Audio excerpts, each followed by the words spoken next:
ایک بادشاہ تھا، اس کی سلطنت میں نا وہ قوم بنانا چاہتا تھا۔ ہمارے بادشاہ، ہمارے حکمران قومیں نہیں بناتے، لوگوں کو اپنے حق میں قائل کرتے ہیں۔ اس لیے کبھی بھی ہمارے ملک میں قومی سوچیں عام نہیں کی جاتی، ذاتی سوچیں عام کی جاتی ہیں۔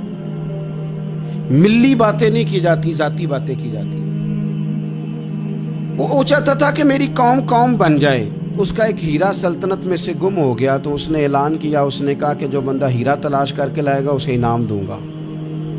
ساری قوم نکل کھڑی ہوئی ہیرا تلاش کرنے پر۔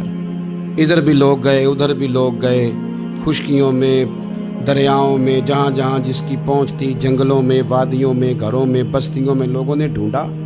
ساری قوم ایک ہیرا تلاش کر رہی ہے۔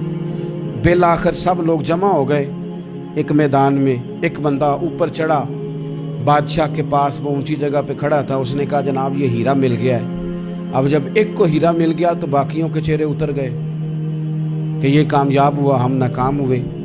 بادشاہ چونکہ ان کی تربیت کے لیے یہ کام کر رہا تھا، اس نے کہا تمہارا کیا خیال ہے کہ اس ہیرے کے بغیر میرا گزارا نہیں تھا؟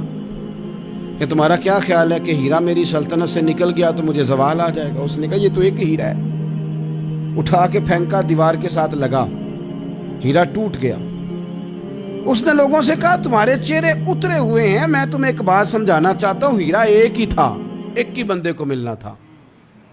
میں نے انعام کا اعلان تو یہ کیا تھا نا کہ جو ہیرا ڈھونڈ کے لائے گا اسے انعام دوں گا، لیکن اب میں تمہیں بتاتا ہوں کہ میں تم سب کو انعام دوں گا، اس لیے کہ ہیرا ایک تھا، ملنا ایک کو ہی تھا، سب کو مل سکتا نہیں، لیکن انعام اس لیے سب کو دوں گا کہ ہیرا ڈھونڈنے پر انعام نہیں دے رہا، میں کوشش کرنے پہ انعام دے رہا ہوں۔